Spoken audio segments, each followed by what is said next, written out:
Identification en cours.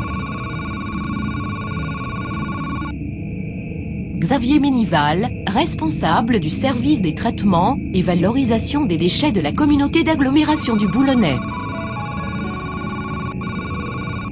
Anne-Yvonne Leprêtre, responsable du service de la propreté urbaine de Boulogne-sur-Mer. Je pense que c'était une bonne chose de tourner ce genre de film, de faire prendre conscience aux citoyens que les déchets qu'ils jettent, ils ont derrière une vie et qu'il y a un parcours qui est suivi par le déchet, qu'on ne fait pas n'importe quoi avec les déchets, et que derrière ça fait travailler des personnes, et que derrière on va refaire des choses avec les déchets.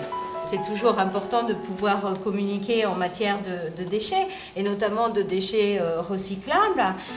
Ce qu'il faut savoir, c'est que c'est une obligation, que sur le territoire de la commune, donc les Boulonnais trient réellement et officiellement depuis 2001, que les chiffres tous les ans augmentent. C'est à peu près 2000 tonnes de déchets recyclables qui sont collectés auprès des riverains.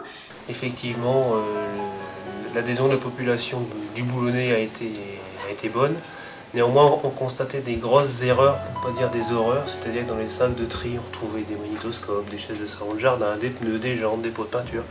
C'était vraiment des grosses choses qui n'avaient rien à voir parce qu'en fait les gens confondaient le sac jaune ou la poubelle jaune avec la déchetterie. Donc on a corrigé ces grosses horreurs et depuis l'adhésion est toujours aussi bonne. Globalement les chiffres sont bons. C'est facile à faire. C'est très simple et surtout ça serait particulièrement dommage pour la planète, pour notre société, puisqu'on parle de l'environnement, d'enfouir, je dirais, ces déchets alors qu'on peut leur donner une seconde vie ou une vie, je dirais, indéfinie. Voilà, tout simplement les mettant de côté. Avec une bouteille en plastique, on peut faire pas mal de choses, en particulier fabriquer des pulls et des gilets polaires. Mais on peut aussi fabriquer des préformes de bouteilles qui redeviendront des bouteilles d'eau ou de jus de fruits. La ville de Boulogne, comme je dirais les autres communes de l'agglomération, ont la compétence collecte des déchets. Par contre, c'est la communauté d'agglomération du Boulonnais qui a la compétence traitement et à ce titre-là a, je dirais, un centre de traitement des déchets et également des déchetteries intercommunales.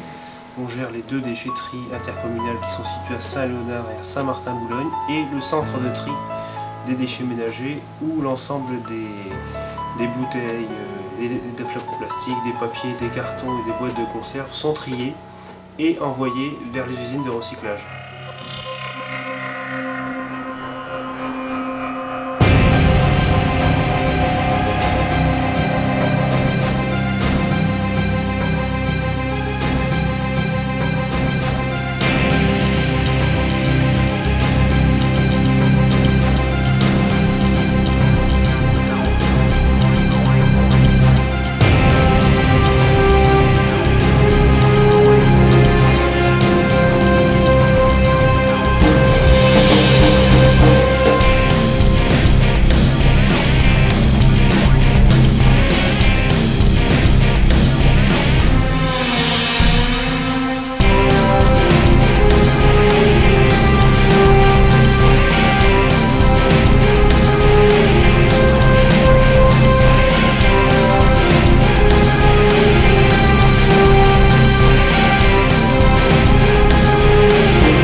C'est toujours très encourageant. Surtout lorsqu'on travaille, je dirais, dans le métier des déchets, de voir que des jeunes ou des moins jeunes s'intéressent à ce domaine qui peut paraître un peu obscur, qui peut paraître bien souvent non communicant et qui est un domaine tout à fait passionnant et en réel mouvement. Donc félicitations pour le thème de votre film et puis longue vie à cette petite bouteille que vous suivez là avec tous ces péripéties. Voilà, mais non, c'est une excellente initiative. Okay.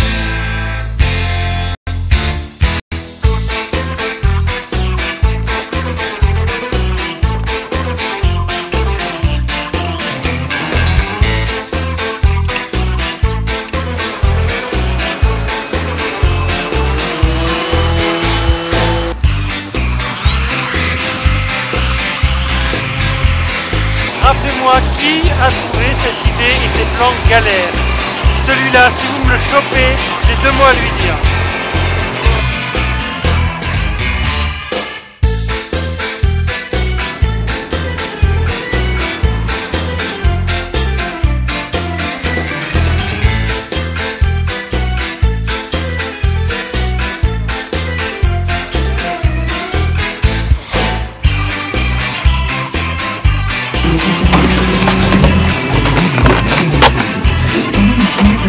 Fallait pas me le jeter.